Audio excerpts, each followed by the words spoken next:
O Brasil ainda precisa aprender um pouco sobre o que é ser um sujeito indígena no Brasil.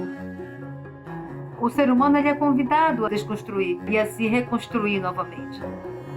Não diga índio, porque índio é uma palavra pejorativa, é uma palavra que diminui nossa diversidade.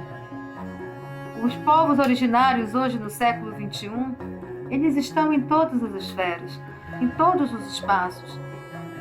Tudo que nos envolva tem que ter uma presença nossa, um corpo nosso.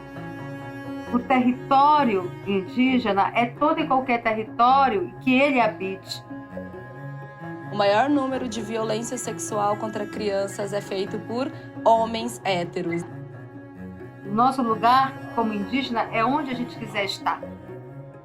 Discutir hoje essas masculinidades é também pensar em formas de cura para esses homens.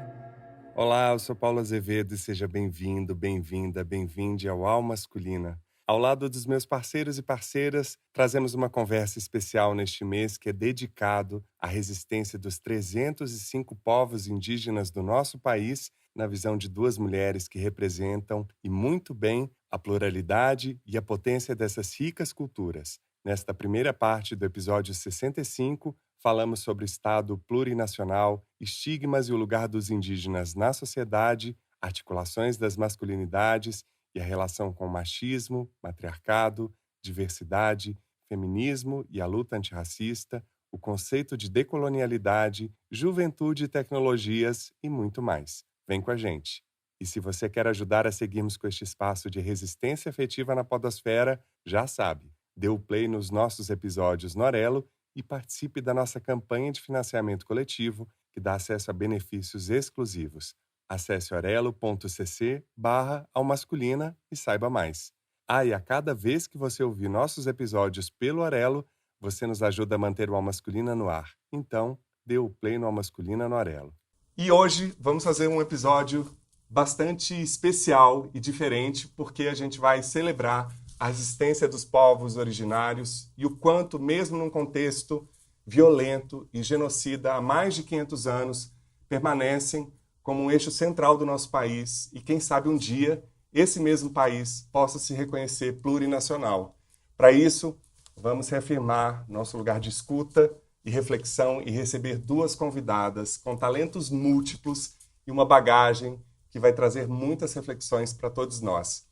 Mas quem vai apresentá-las são dois convidados muito especiais e queridos que já passaram aqui pelo Al Masculina, o escritor e ativista Daniel Munduruku, do episódio 50, e o escritor e dramaturgo Marcelino Freire, nosso convidado do 7º episódio.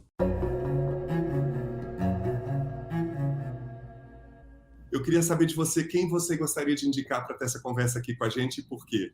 Eu acho que seria bem legal a Márcia Cambeba, super ativista, poeta, escritora, política, né? Muito bacana. Por que a Júlia do Rico? Porque ela é uma grande escritora, uma grande mulher, uma grande brasileira. Porque ela é uma grande parceira nossa. Eu a convidei no ano passado para fazer parte da curadoria da Balada Literária.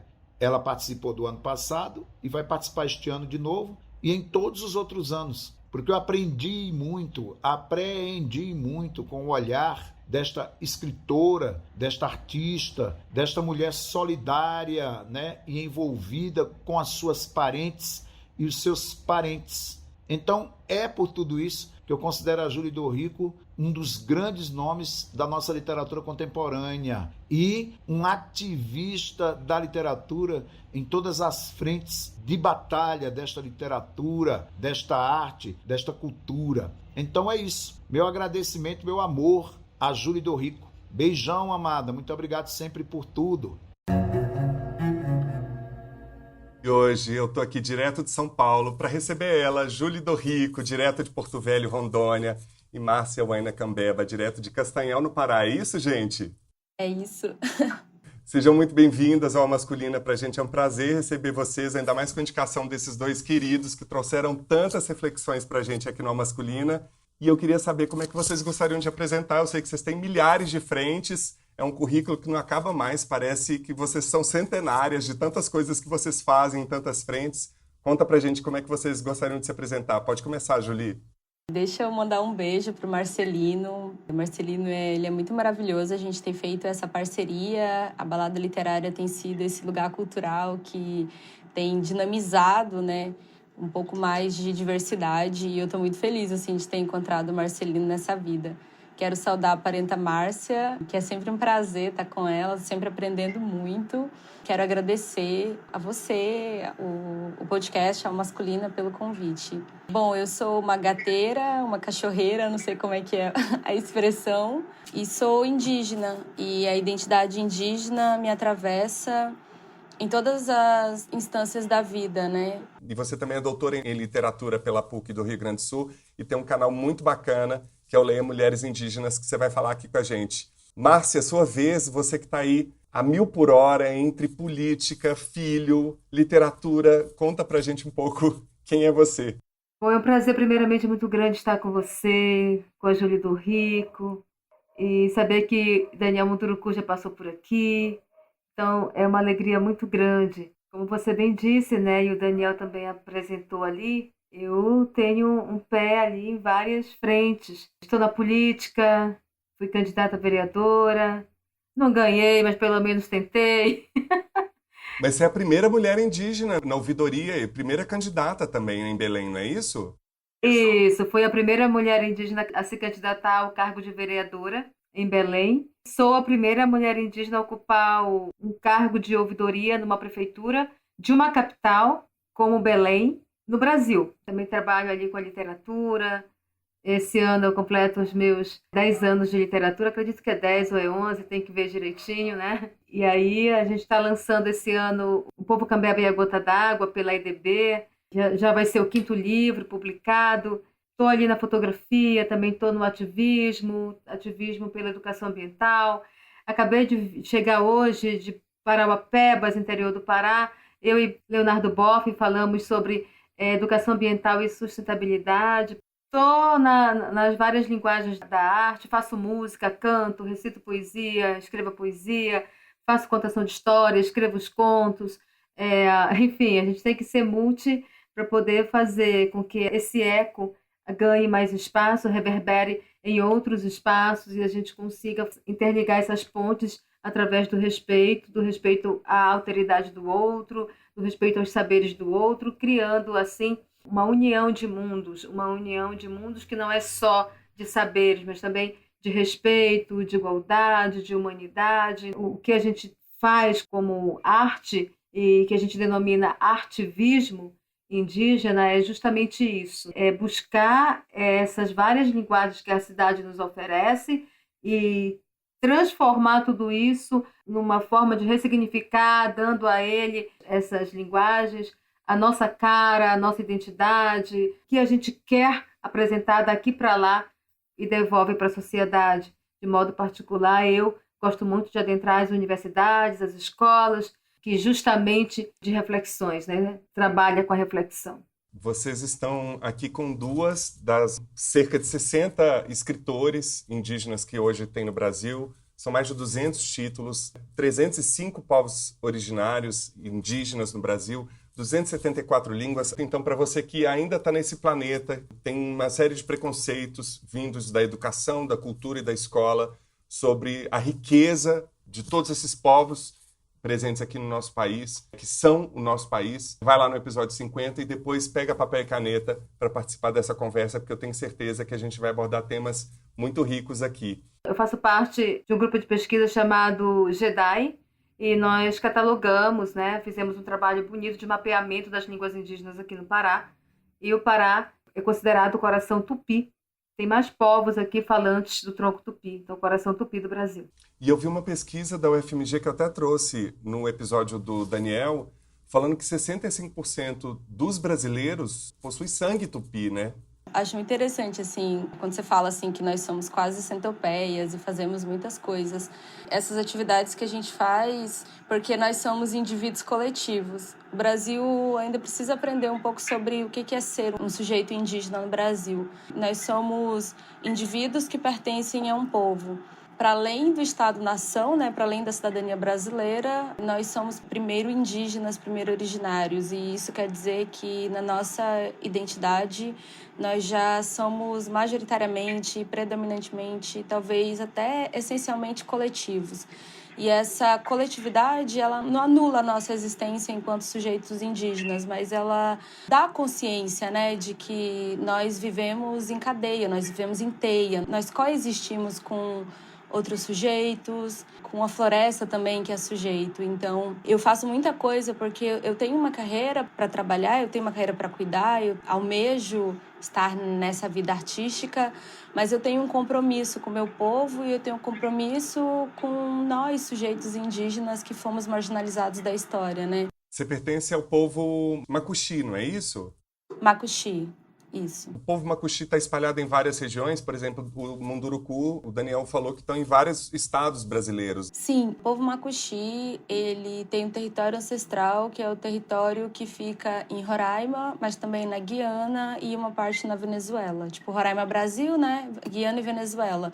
E eu descobri recentemente que também tem uma família Macuxi, ou um núcleo de famílias Macuxi, que estão em João Pessoa, na Paraíba. Também queria lembrar, assim, que você falou assim, que a gente almeja ser um Estado plurinacional. E hoje, né, foi aprovado os direitos da natureza no Chile. E eles estão avançando, assim, para ver como a natureza é enquanto sujeito. Quando a gente fala que quer ser um Estado plurinacional, a gente não quer ser um Estado plurinacional, tipo assim, dentro da configuração do Estado-nação Brasil, é ser um Estado plurinacional e ter nossos povos reconhecidos. Isso é fundamental, óbvio, e a gente quer isso. Mas a configuração do nosso território ancestral ele é muito diferente do que hoje a gente tem no Brasil, com os estados. Por exemplo, o povo Macuxi, ele está no estado de Roraima, mas ele também está na Guiana e também está na Venezuela. O nosso etnoterritório, né, como aqui no Brasil eles chamam os territórios indígenas, o nosso etnoterritório vai além dessa fronteira, né? Dessas fronteiras geográficas que acabam tornando a nossa vida muito mais difícil. Veja a situação, por exemplo, da crise da Venezuela e os povos originários que migraram para o Brasil. Eles vêm para cá sem identidade e deixam de receber, por exemplo, direitos básicos, né? Esses conflitos com essas delimitações geográficas, elas têm também sido um problema para o nosso desenvolvimento, para a nossa saúde, para a nossa educação. Mas a gente sim almeja ser um país plurinacional, a exemplo do que a Bolívia vem fazendo, do que o Chile vem fazendo, mas também com nossas especificidades reconhecidas. A gente se esquece que os países são invenções, né? Eu, por exemplo, sou de uma geração que estudou União Soviética. Olha quantos países saíram dessa linha, né? Assim, a gente se esquece que o país já foi dividido em capitanias hereditárias. A gente às vezes defende com tanto afinco essas linhas como se elas fossem algo que sempre tivesse ali, né? Se a gente for pensar nos Yanomamis que estão aqui há mais de 1000 anos, qual que é o território, de fato, de cada um que está aqui nessa terra, né? Eu vou lançar para vocês uma pergunta que está na orelha do seu livro, Márcia. Eu queria saber de vocês qual é o lugar do indígena na sociedade brasileira atual e o quanto ainda hoje, por favor, ainda é difícil para as pessoas entenderem os estigmas ligados à palavra índio. Por que ainda na escola usa esse termo, gente? Pois é, né? A gente tenta decolonizar sempre essa palavra índio. E o próprio Eka Kiritama, ele tem um poema chamado Índio Eu Não Sou, e onde a gente vem trazendo as várias formas do porquê não se chama índio. Uma delas é que índio vem da palavra indel, do latim indel, que significa sem Deus, sem alma, que era como as companhias jesuíticas, né? E aí a gente vai lembrar o famoso, o Diário de Samuel Fritz. Quem foi ele? Foi um grande missionário jesuíta, padre, que passou por essa Amazônia e fez vários descimentos, várias missões. As aldeias viravam missões dos Omágua, por exemplo, foi uma das grandes missões, a missão Omágua. Omágua, Cambeba é apelido, Omágua é o nome original do meu povo, né? Por isso que eu sempre coloco Omágua / Cambeba, porque Cambeba vem de cabeça chata, vem de Acancapéua. Por isso que precisava, por exemplo, fincar uma cruz nos territórios para simbolizar a dominação, do domínio daquelas terras para determinada coroa. E esse índio, essa palavra índio, eu coloco sempre entre aspas, quando eu vou citar os meus poemas ou os meus textos, ela traz toda uma referência de violência. Os estupros coletivos, as mulheres que eram pegas no laço, as balas de carabina na pele, onde a flecha não ia deter as balas, eram mais rápidas, a escravização, os campos de concentração que existiram de fato, existiram campos de concentração para os povos indígenas. Então, quando a gente vai falar a palavra índio, remete toda essa memória ruim de resistências que os nossos antepassados tiveram que passar. Para que muitos povos hoje estivessem falando sua língua materna, ensinavam baixinho ao pé do ouvido, bem tarde da noite, porque se fossem encontrados ensinando e falando a língua materna para os seus, eles eram surrados quando não mortos. Então, isso tudo para fazer a referência à palavra índio, o como e por que ela é pejorativa, e a gente procura desconstruir, tirar essa palavra do nosso dicionário, e que está aqui, que um dia a escola nos apresentou. O ser humano ele é convidado a desconstruir e a se reconstruir novamente. Somos seres pensantes, portanto, temos inteligência para tal. Os povos originários hoje no século XXI, eles estão em todas as esferas, em todos os espaços. E é importante que estejam em todos os espaços, mas é importante também que a gente compreenda que ser indígena não é viver somente na aldeia, não é aquele que está só lá no território, na aldeia. O território indígena é todo e qualquer território que ele habite. Essa casa em que eu estou, ela é um território, é o meu território, Cambeba. Aqui tem as minhas referências, aqui estão as minhas formas de pensar, como eu penso, como eu sinto, como eu percebo o mundo ao meu redor. Então, hoje nós estamos nas artes plásticas, hoje nós estamos na literatura, hoje nós estamos nas universidades, na política, estamos ocupando espaços que nunca, jamais se pensou que o indígena pudesse pisar, adentrar. A gente está lá, é chamado, porque esses espaços eles são importantes para um processo decolonial. Se eu digo não, às vezes a gente tem que dizer não, nem sempre a gente tem que dizer sim para tudo, mas quando eu posso e onde eu posso estar, eu estou, eu adentro, porque é o espaço que me foi aberto para o momento que eu vou reconstruir ou desconstruir, descatequizar uma catequese que já vem de muito tempo. Hoje nós procuramos decolonizar o nosso agressor. E isso é importante fazer porque de lá para cá, quando vem a bala, daqui para lá a gente atira uma flecha, mas na ponta dessa flecha vai uma decolonialidade com amorosidade, trazendo de forma que a gente consiga adentrar essas mentes e esses corações de maneira que possa haver uma reflexão. E aí a desconstrução acontece. O nosso lugar como indígena é onde a gente quiser estar. Não existe um lugar determinado para nós. Não, o indígena tem que ser só aquele que vive na aldeia, que anda nu, que usa isso, que tá... Não, não é. Esse estereótipo é bom a gente também tirar da cabecinha da gente. Como também é bom a gente tirar a palavra tribo. Chame território, chame aldeia, o lugar daquela pessoa, o lugar que ela territorializa e desterritorializa e reterritorializa de novo várias vezes quando for preciso. Então são esses espaços e esses lugares de saberes, de troca de informações, de conhecimento, que a gente propõe e quer fazer esse intercâmbio de povos originários vivendo em contexto urbano ou aldeia, mas que não perde a sua alteridade, não perde a sua identidade, não perde o seu pertencimento, a sua memória, o seu legado. Portanto, não existe a palavra aculturação. Eu não sou uma pessoa aculturada.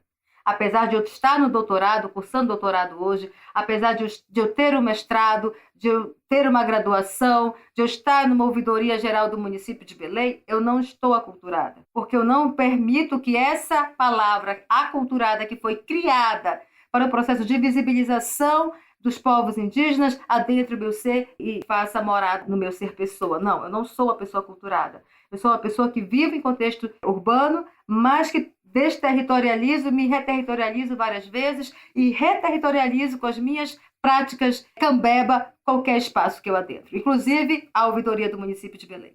Lugares Comuns, com psicanalista, professor e escritor Christian Danke. O que você tem percebido, Christian, nas transformações das masculinidades, tanto na sua prática clínica quanto no meio acadêmico, onde você atua como professor e pesquisador?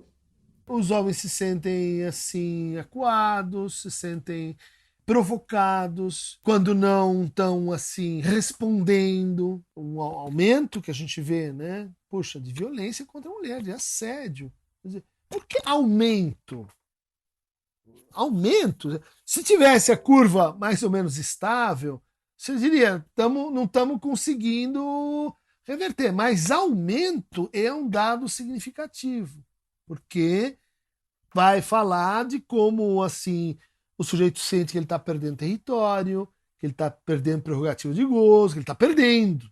E isso, então, vai levar a retomada ou reações, né, mais brutalizadas, próprio do fato do sistema estar transiente. As questões óbvias, como a gente pode desenvolver uma masculinidade que não seja tóxica, que não seja opressiva, como a gente pode se dar conta, né, do nosso passado, né, machista, o que é o machismo, quais os tipos, né? Isso se tornou, vamos dizer assim, um debate forte para muitos homens, né? E, do outro lado, muitos outros, a própria experiência mais matizada de gênero, ela é agressivizante, ela é uma ameaça para mim. Você tem aí dois grupos, né? Um grupo batendo bumbo e dizendo, não, vamos reagir, o grupo do Jordan Peterson, já ouviu falar desse cara? Esse cara, sucesso mundial, né? Defendendo, ei, homens, acordem, vamos a contra-ataque, né? Tudo bem, tem outros representantes do outro lado, mas o que isso fala, né? De uma divisão dentro, né, do campo, vamos dizer assim, do masculino, se é que isso é um campo, né? Como efeito da complexidade, porque isso do ponto de vista da clínica tem uma outra versão, né?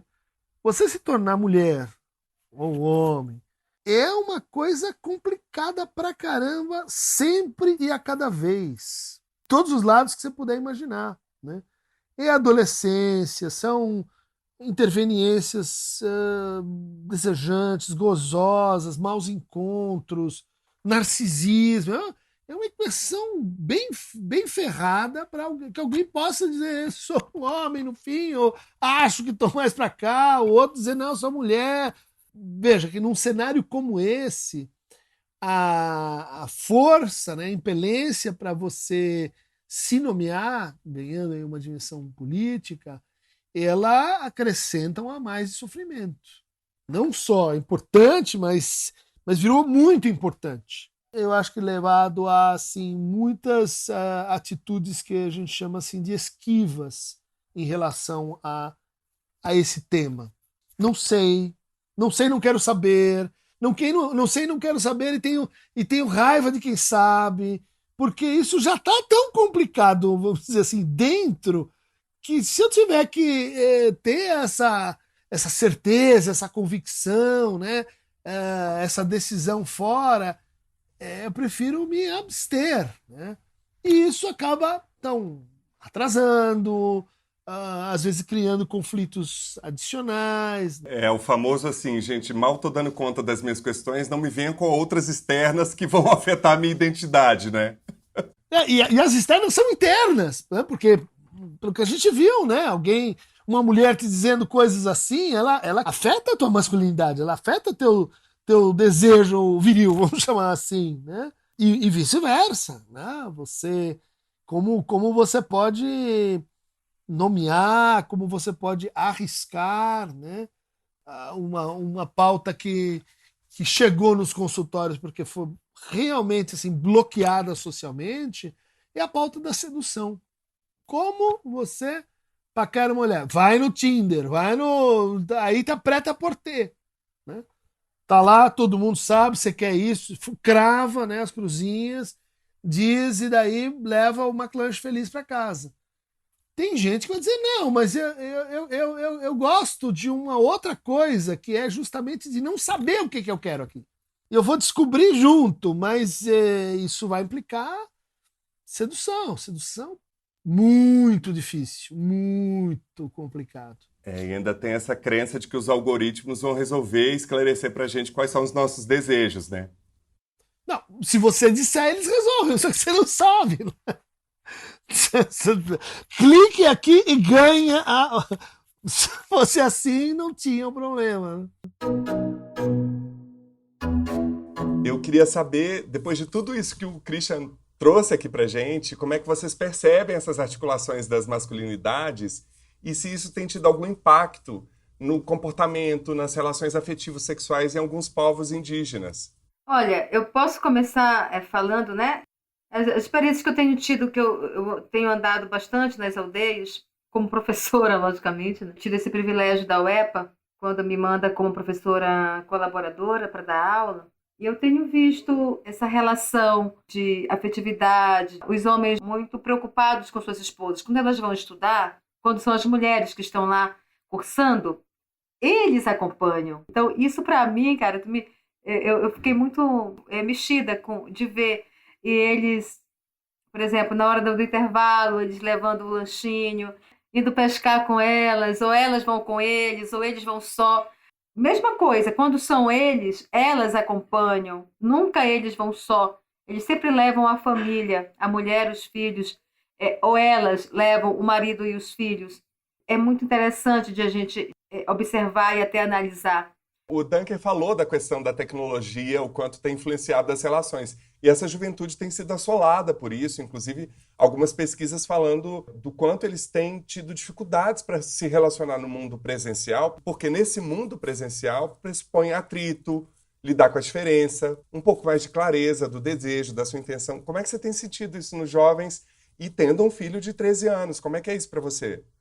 Eu percebo muito a tecnologia, eles estão direto com o telefone na mão. Dentro das aldeias, eles são utilizados agora com a tecnologia, porque também essa tecnologia ela é necessária justamente para o processo de controle até da entrada e saber os focos de desmatamento, os focos de queimada, madeireiro que entra. Então, os povos estão usando muita tecnologia. Tem aldeia que tem droner, por exemplo, câmera filmadora, tudo isso para combater esses focos de desmatamento e essas entradas violentas que vêm para prejudicar aquela aldeia. Eu vou dizer para você aqui que a juventude indígena não está distante, não está fora dessa realidade da informática da internet. Veja você que tem várias meninas de 15 anos indígenas com os perfis com 19 mil seguidores, 20 mil seguidores, né, no Instagram. Eu fico acompanhando porque eu gosto de fazer essa análise. É uma outra onda que eu quero escrever aqui sobre a juventude, porque eu gosto muito de trabalhar com a juventude e ver como essa juventude, mas também a gente tem outro lado, eles estão muito articulados em rede. Jovens casais viram grandes lideranças e crescem junto, se casam, têm família, os filhos continuam seguindo o mesmo passo dos pais. Então, eu tenho visto de tudo um pouco, sabe? A tecnologia, a internet está adentrando a vida da gente. Se a gente não tiver também o controle desse aparelho, dessa tecnologia, a gente se deixa envolver. Hoje tudo é virtual, as pessoas namoram virtual. 20 dias de conversa, a pessoa já está, sabe? Nem se viu ainda, já marca. Fico meio perdida no meio disso tudo. Eu também, viu, Márcia? E muitas mães que escrevem aqui para o Masculina falam um pouco desse desespero, dessa vigilância em torno das tecnologias. Tu falaste em casa, eu tenho conversado muito, porque é tanta coisa, né? E o Carlinhos, ele tem um autismo médio, e a doutora falou para mim que, apesar de ele interagir bem com os demais, é complicado, porque sofre influência muito fácil.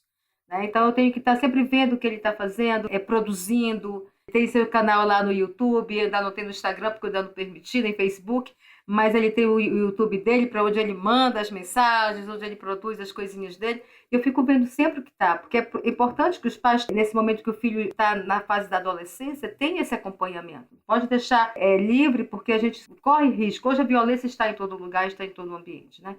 E aí tem uma coisa super interessante que o Dunk, né, falou que eu achei, assim, o máximo, que me lembrou, tipo, de umas propagandas. Uma propaganda do Maranhão que falava de masculinidade tóxica, né?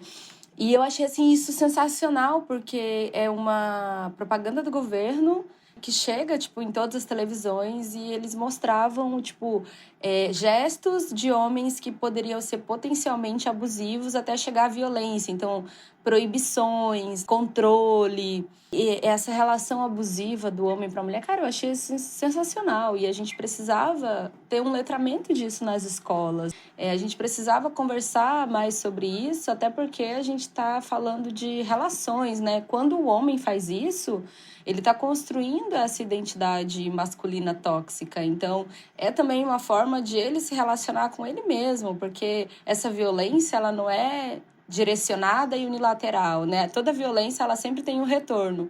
Eu sempre acredito, assim, nessa força física. Quando uma pessoa machuca, ela se machuca também, né? Discutir hoje essas masculinidades é também pensar em formas de cura para esses homens, de eles começarem a trabalhar esses comportamentos culturais que eles foram ensinados a vida toda a ter. E é óbvio, né, que conversar sobre isso é ir mudando a si mesmo e mudando a relação. Eu estava lendo a dissertação de uma parente, olha que legal, muito orgulho de dizer que ela está no mestrado e tal, na Federal do Amapá. E ela estava contando, assim, que nessa pesquisa, a relação, assim, de dominação, né, a relação e dominante também, na comunidade dela, ela pertence ao povo caripuna, era de homens. Eles têm um ritual para discutir políticas públicas, para discutir melhorias, falar sobre os estudantes que saem da comunidade e vão para a universidade, a pesquisa que eles desenvolvem para fazer um ritual, que é uma festa, né, também. E antigamente, os homens celebravam acho que tem uns 3 dias de festa, eu tô doida para essa festa, assim, que é para virar à noite, assim, e no dia seguinte virar à noite, participar dessa festa. E as mulheres ficavam fazendo as comidas e meio que ficavam cuidando das crianças, né? E aí eles perceberam que os homens não se preocupavam com a saúde da mulher. E não se preocupavam muito com as mulheres, né? As mulheres, elas ficavam para segundo plano. E aí eles elegeram uma cacica mulher.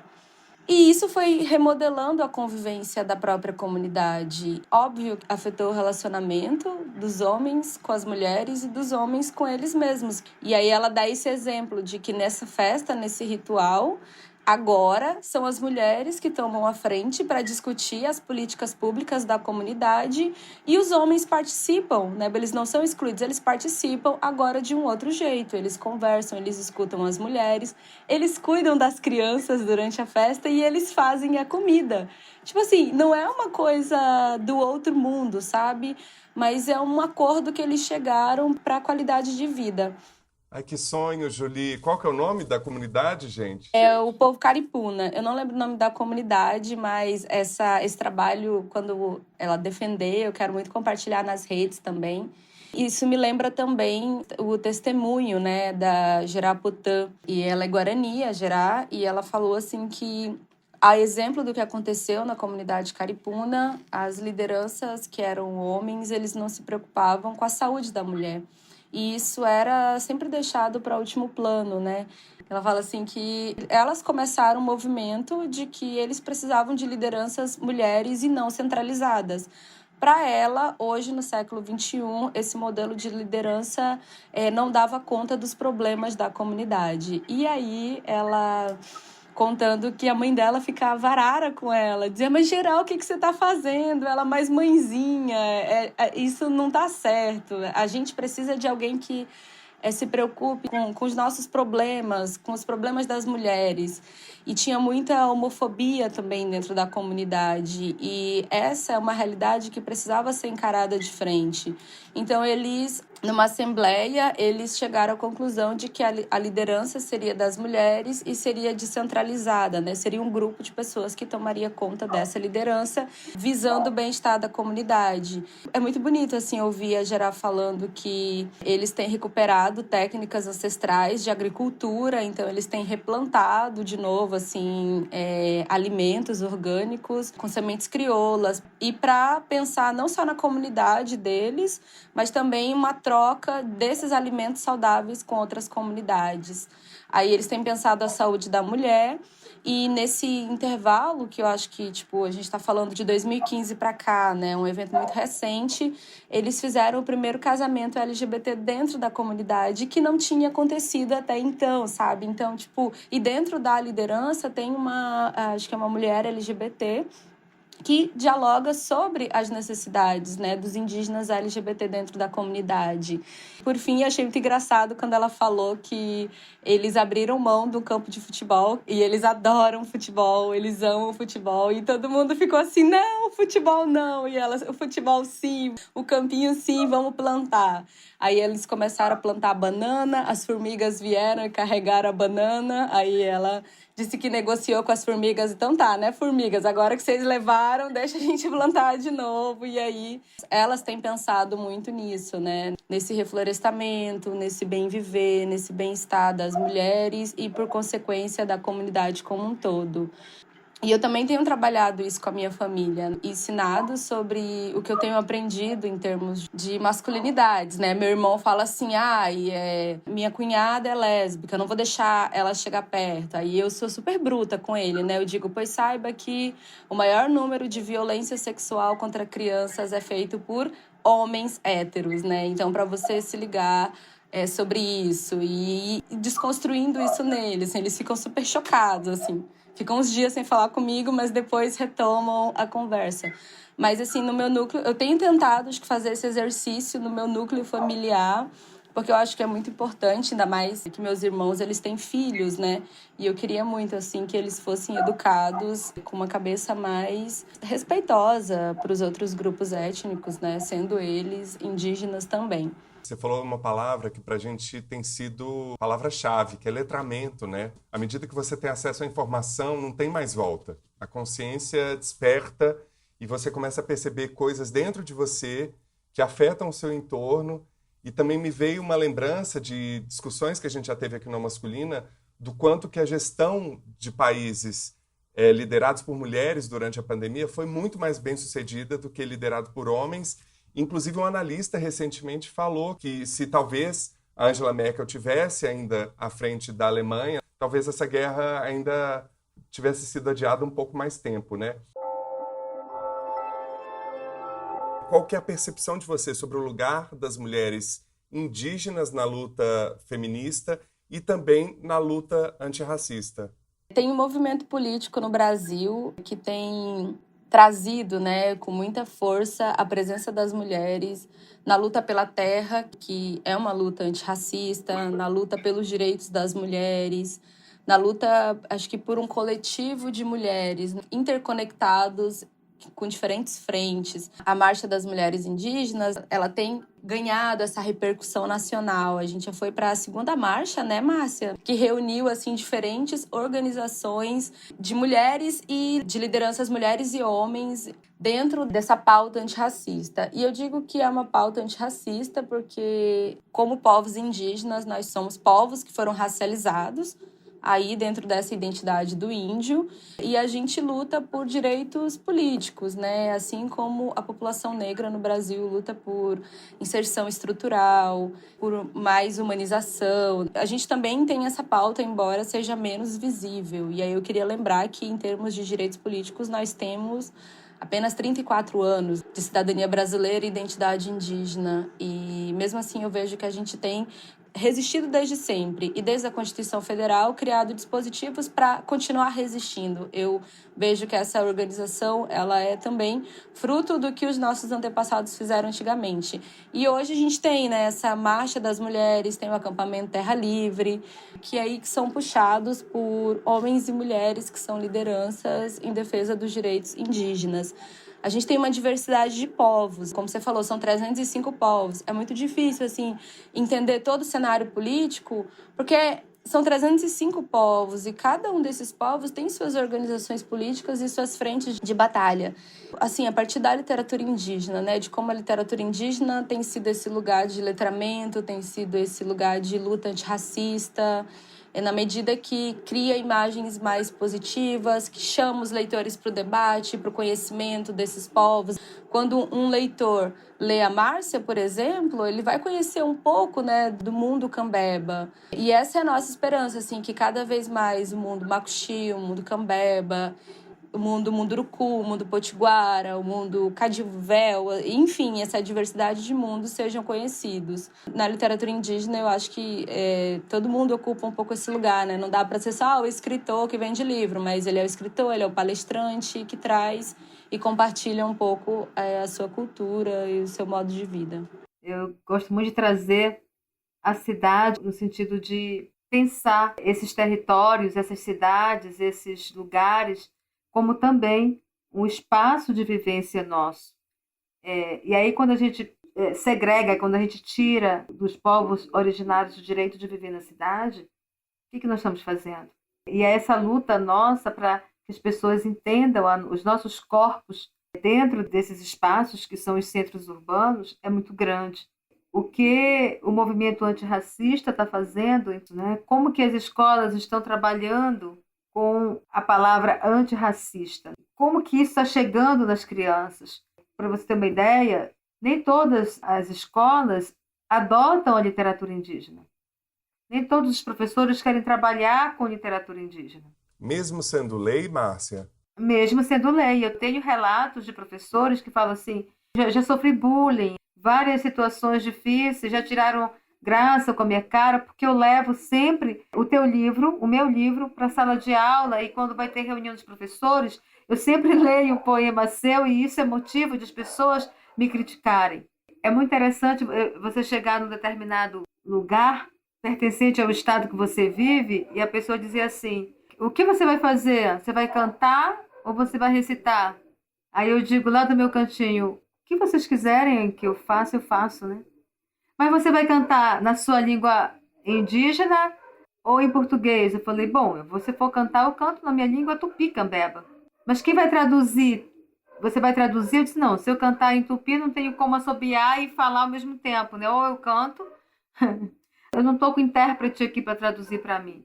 Então você não faz, você recita uma poesia em português porque vai ser transmitido por live e quem está assistindo não vai entender o que você está dizendo. É uma violência, né, Márcia? Resumindo o que você está falando. Você ouvir isso é dose, cara. Né? E aí a pessoa continuou. Ela não achava que estava bom, ela queria... Eu acho que ela sabia que eu era assim. Ela disse, eu vou te tirar do sério. Gente, foi um teste de paciência, como se a gente estivesse precisando nesse contexto caótico que a gente está vivendo. E eu ali, né? A minha postura ainda querendo ser educada. Senão eu sou educada. Estou espiritualizada aqui com a minha cambebada toda. Eu vou resistir a essa mulher agora. Eu disse, querida, eu vou recitar poesia em português. Não, você pode cantar. Eu fui ficando assim, sabe? Não, Márcia, nem continua, porque eu já tô suando. Eu fui ficando aqui, rosa choque, escarlate, um negócio assim. Vem cá, você fala inglês? Aí ela disse, não. Você ouve música em inglês? Escuto. Você pede a tradução? Não. Mas depois eu procuro me informar, porque eu sou uma pessoa que me informa. Porque eu não sei quem é você e não sei o que você faz. Depois, se você é uma pessoa informada, Google, vai lá no Google e Google assim, ó, Márcia Cambeba. Eu disse assim mesmo, Márcia Cambeba, o Google vai dizer, tá aqui a fulana.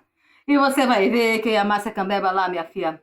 Aí ela disse assim, você está ficando nervosa? Eu disse, você também. Eu disse, minha filha, para resumir a parada, coloque Silêncio Guerreiro na recitação e dá licença que eu vou vender meu livrinho bem ali. Essa cidade aqui não é Pará, né, meu amor? E ela disse, claro que é Pará. É a cidade X, porque parece que não é Pará, porque você está querendo uma coisa assim, você está numa cidade que tem muitas aldeias aqui ao redor, tem povos indígenas aqui dentro, e você diz um negócio desse? Aí eu disse, não, essa bicha aqui não vai me tirar do sério, não. É porque você tá brincando com isso, mas é muito sério. É muito sério. Porque a gente primeiro inclui na luta antirracista somente negros e pardos, que é a maioria do país. Então, isso já é uma coisa que a gente tem um apagamento da racialização dos povos indígenas. Primeira coisa. Segundo, olha quanto a gente tem acesso à informação, quantos perfis tem na internet, no Instagram, em tudo quanto é lugar, e as pessoas ainda têm essa questão de não conhecer ou não saber. No seu próprio lugar. Procura, gente, cansei. Eu também acho que tem que ter uma postura da Márcia, assim, sabe? Tipo, a gente tem disposição para procurar tudo. E na hora que é do seu interesse, sabe achar. E aí, Julia, eu já queria pegar um gancho com você. Márcia trouxe o conceito decolonial, que é um conceito para muita gente ainda desconhecido, e você fala sobre isso em várias entrevistas. Inclusive, a relação disso com o apagamento da ancestralidade, da oralidade dos povos originários. Eu queria que você contasse um pouco sobre esse conceito, e eu queria saber também o quanto que isso está ligado a uma crise desse referencial universal de masculinidade branca, hétero, cis, que ainda hoje persiste em resistir, esse fênix dando os últimos suspiros aí, tomara. A decolonialidade é um movimento intelectual, epistêmico, que surgiu de teóricos da América Latina para pensar mesmo como que esse continente é um continente explorado pelos países desenvolvidos. Então, para além da Europa, como os Estados Unidos, desde o século XIX, virou uma potência que passa a explorar as Américas, tornando eles subdesenvolvidos ou impedindo que eles tenham desenvolvimentos, né? Alguns nomes são expoentes desse movimento, como Walter Mignolo, como Aníbal Quijano, Catherine Walsh. E a maioria desses intelectuais, eles estão, radicados nos Estados Unidos hoje. Eles estão dando aula nesses centros universitários, né, dos Estados Unidos, pensando que a América é uma construção. E que nessa construção há uma matriz colonial que vem ao longo dos séculos usando de uma narrativa, uma retórica da salvação, como os decoloniais vão dizer, que, na verdade, mascara o projeto de exploração, né? Então, eu vou trazer o progresso e o desenvolvimento e a gente vê, por outro lado, uma grande apropriação de terras, explorações, né, de grupos étnicos, um empobrecimento desse continente. Acho muito importante e valiosa a contribuição dos teóricos decoloniais, mas eu tenho cada vez mais usado como referencial de produção de conhecimento intelectuais indígenas, né? Principalmente o professor Emil, que tem criado essa porta. O professor Emil Quemé, ele pertence ao povo Maia Quiché, que é um povo que está no estado-nação da Guatemala, mas o professor Emil, ele é um professor que dá aula na Carolina do Norte, nos Estados Unidos. E ele tem um artigo que eu até compartilhei recentemente no meu Instagram, que é "Para que a Biayala viva, as Américas devem morrer". E o professor Emil, ele parte do princípio de que os teóricos decoloniais, eles não falam de dois temas que são centrais para nós, que é a terra e a autodeterminação. Então, embora eles digam que a América foi construída, que a América foi inventada e que ela se apropria, eles não falam do direito dos povos indígenas à terra. Você falou um termo, Julie? A Biayala. Explica o que é pra gente. A Biayala é como o povo Guna vê as Américas. Então, o povo não vê esse território, América do Norte, América do Sul e América Central, como um território americano, né? Mas sim como a Biayala. A Biayala é o terceiro estágio da cosmologia Guna, onde a Terra já é vista como uma terra madura. E aí, esse terceiro momento da Terra já passou por dois outros momentos, né? Então, um momento que a Terra foi sendo queimada, passou por ciclos, né? Então, a gente está no terceiro ciclo, que seria a Terra madura, como o povo Guna vê esse território. Em 1980, uma liderança quechua, né, da Bolívia, foi encontrar o povo Guna, num fórum internacional, e soube que o povo Guna estava vivendo um conflito com um norte-americano que tinha comprado uma parte da ilha do povo Guna e tinha proibido a pesca do povo Guna. E o povo ficou chateadíssimo, porque aquele território que era deles virou turismo e os indígenas Guna foram proibidos de pescar, né, de viver ali. E aí o povo Guna ficou chateado e interpelou o presidente que aquele turismo saísse das mãos do Thomas Moody, eu acho que é o nome dele. E aí o presidente não deu a mínima para o povo Guna, né? E aí os indígenas se rebelaram e perseguiram o Thomas. Foi uma relação muito conflituosa, não foi pacífico. E aí depois, no fim das contas, eles entraram com processo judicial e pediram de volta o território. E eles ganharam na justiça esse território e o Thomas precisou sair desse território Guna e voltar para os Estados Unidos. E assim foi uma baita conquista para o povo. E aí numa conferência, eles pediram que essa liderança quechua boliviana, né, levasse para as lideranças do mundo, né, desse território e de outros territórios também, que reconhecessem esse território como a Biayala, que é como os indígenas de fato veem esse continente. E aí a Biayala, desde então, desde a década de 80, tem sido esse nome utilizado. Por quê?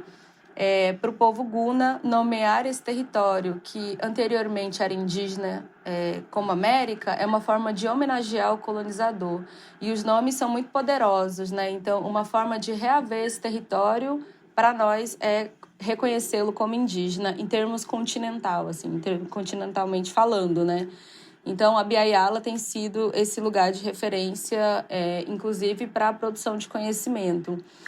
E o professor Emil, ele fala sobre isso, então, sobre a importância da gente falar da terra, do direito à terra que os povos originários têm e também a autodeterminação, que é a soberania dos povos, né, independente dos estados-nação. Eu tenho utilizado muito a pesquisadora que pertence ao povo Maori, na Nova Zelândia, a Linda Tuhiwai Smith, em que ela mostra, né, a importância da gente repensar o papel da pesquisa dentro das comunidades, o papel que os indígenas têm como pesquisadores, e todos eles, assim, para falar de que essa produção de conhecimento, ela precisa dar conta dos nossos direitos humanos e não humanos. E, assim, ela tem sido uma referência gigante para o nosso estudo. Então, esses dois intelectuais têm sido, para mim, a minha base de pesquisa. E aí, uma coisa super importante: leio apresentação, eu leio prefácio, eu leio ensaio, eu leio post no Instagram dos parentes. Márcia, Ailton, Daniel, sabe? Tanto os textos acadêmicos como esses outros textos, porque, para mim, eles são a base da nossa enunciação, da nossa afirmação nesse mundo brasileiro. Quando eu tenho alguma dúvida, né? Alguma dúvida de pesquisa e tal, eu vou e procuro os parentes, porque eles estão vivos, nós estamos vivos, né? E a pesquisa brasileira, ela tende a estudar o indígena como objeto a partir de elaborações, assim, do outro, né? Do antropólogo, do linguista, do indigenista, como se a gente não tivesse voz ainda, como se a gente não fizesse uma pesquisa séria. Então, eu pergunto muito para os parentes, poxa, eu mando mensagem quando eu procuro, vejo alguma coisa do povo, né? Porque a gente está aqui nesse intercâmbio, né? E a gente está vivo. E aí eu fico muito chateada, assim, como saem muitos artigos, muitas pesquisas, muitas elaborações teóricas sobre nós, sem nós. E eu tenho brigado muito, assim, para que a nossa participação indígena, tudo que nos envolva, tem que ter uma presença nossa, um corpo nosso. E aí eu gosto muito de um termo que o Gustavo Caboclo traz para sua arte, traz para sua literatura, que é o corpo-território. Aí quando a Márcia falou assim, né, eu vou ser indígena na aldeia, eu vou ser indígena na cidade, eu vou ser indígena no Brasil, eu vou ser omágua, né? No Brasil, eu vou ser omágua nos Estados Unidos, eu vou ser omágua. Se eu for para a Lua um dia, se Márcia for para a Lua um dia, ela vai continuar sendo omágua, porque ela é a extensão desse território, dessa memória ancestral. Nós, indígenas, somos isso. Esses conhecimentos, esses princípios, né? Esses princípios indígenas que a gente aprende com os mais velhos, aprende com a comunidade e aprende nessa troca que a literatura indígena proporciona. E pensando assim no termo índio, né? Como indígenas, nós enunciamos sempre para dois mundos. A gente enuncia para o branco, quando a gente está conversando, falando sobre a importância de uma luta antirracista, né? E aí a Márcia já justificou como o termo invoca uma cadeia de racismo, como é uma identidade forjada e imposta sobre a diversidade étnica que existe, de povos, né? Povos étnicos que existe no Brasil. E também a gente sempre tem como interlocutor o próprio indígena, né? Então, assim, eu penso, eu tô falando pro branco, não diga índio, porque índio é uma palavra pejorativa, é uma palavra que diminui nossa diversidade. E por que a gente fala de forma mais incisiva pro branco? Porque o branco desconhece a história indígena, o branco conhece o pouco que foi escrito na teoria, né? E dos brasileiros que não perguntaram para os indígenas ou que ignoraram, de fato, a nossa presença ao longo da história. Mas aí, de repente, você chega na comunidade, você chega com os parentes e ele está se chamando de índio, ô índio. Mas quando ele se chama de índio, ou quando ele chama o outro parente de índio, né? Ele reconhece ou chama mesmo, acaba até adotando esse nome. É importante lembrar que ele não confunde a sua subjetividade com o outro.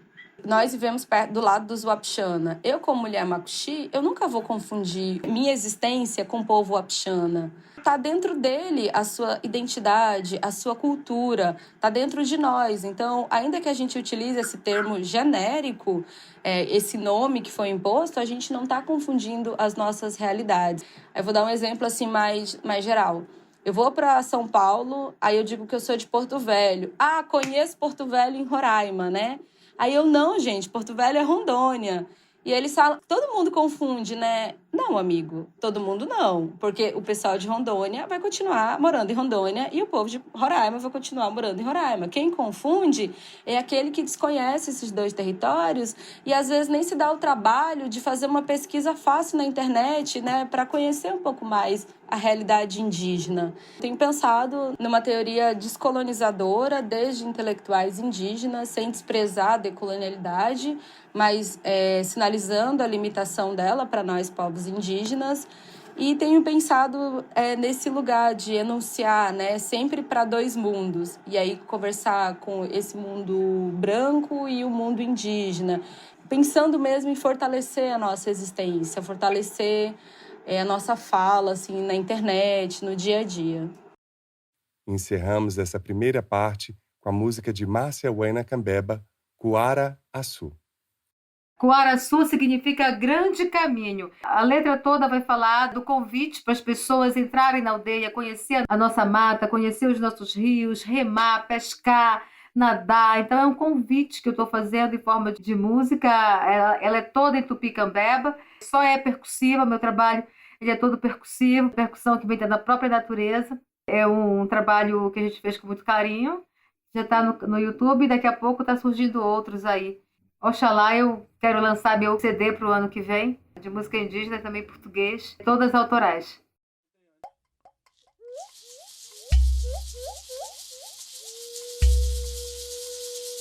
Icum, Ixé, Ussutá. Icum, Ixé, Ussutá. Sani, Supitashi, Raritama. Sanine, Ritama. Sanine, Ritama. Yapan Icum, Miuatauiri, Atanau, Casucuera. Yapan Icum, Miuatauiri, Rurauí, Casupiaqui. Yapan Icum, Miuatauiri, Mussuracari, Ayua, Pigui.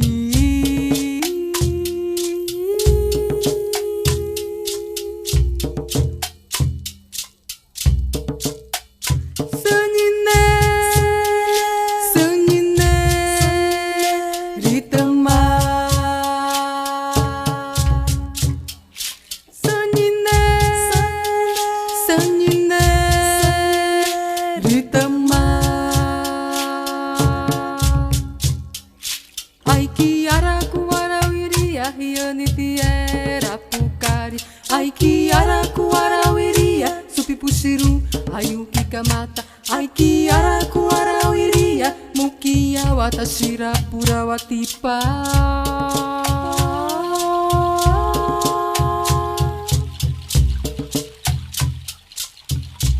India tukamutu niawi usuta.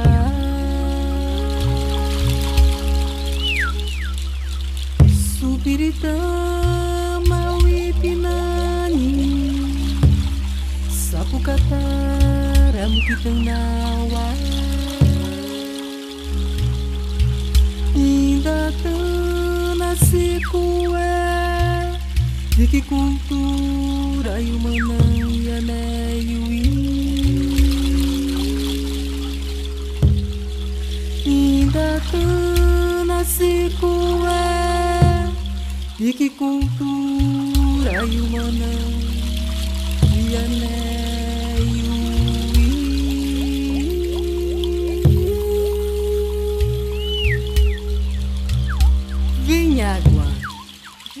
a minha alma, Cambeba. Saniné, Saniné, Vicamá. Saniné, Saniné, Vicamá. Saniné, Saniné, Vicamá.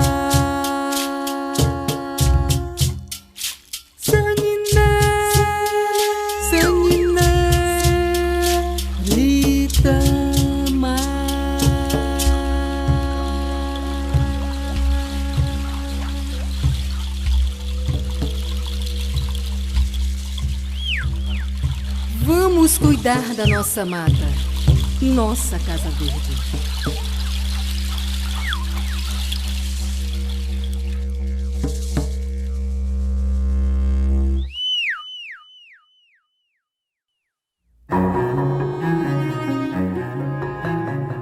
Não perca a segunda e última parte dessa conversa na próxima semana. Julie Dorrico e Márcia Huayna Cambeba falam sobre a pluralidade dos povos indígenas e as referências de masculinidades, respondem uma pergunta do nosso convidado do episódio 7, o escritor e dramaturgo Marcelino Freire, além do nosso quadro Aspas e ótimas dicas do quadro Escuta Aqui. Siga as nossas redes sociais no Twitter e no Instagram @almasculina e se inscreva no nosso canal no YouTube e participe do nosso canal no Telegram. Basta procurar no aplicativo por Almasculina ou acessar t.me/almasculina. Também visite nosso site e conheça todos os episódios na íntegra, além da transcrição do Aspas, lugares comuns e as dicas do Escuta Aqui. Vai lá em almasculina.com.br. E se você quer levar o conteúdo do Almasculina para sua empresa ou evento, envie um e-mail para contato@almasculina.com.br. Será um prazer compartilhar essa rica experiência que tem sido nossos encontros sobre autoconhecimento, diversidade, vulnerabilidade, entre tantos outros temas, sempre relacionados às masculinidades para quem se identifica como homem ou convive com um. E colabore para manter o Almasculina no ar por meio da nossa campanha de financiamento coletivo. Saiba mais no site orelo.cc/almasculina. E agradecemos a todos os nossos apoiadores, em especial Alexandre Valverde, Ana Maria Rodrigues, Danilo Azevedo, Felipe Rocha e Juliana Dias. Gostaria de agradecer também a Julie Dorrico, Márcia Huayna Cambeba e Christian Dunker, e também a participação de Daniel Munduruku e Marcelino Freire. O Almasculino é feito graças a Conrado Góes, na trilha sonora original e mixagem, @Conza01, Vitor Vieira nas artes e fotos, @Vitor Vieira Fotografia, Glaura Santos, @Glaura Santos, e Soraya Azevedo, @Alves de Azevedo Soraya, na colaboração, e eu, Paulo Azevedo, na idealização, roteiro, edição e apresentação, @Paulo Azevedo Oficial. Esse podcast é realizado pela Concultura. E você que nos deu o prazer da sua companhia até aqui, muitíssimo obrigado, cuide-se e até semana que vem.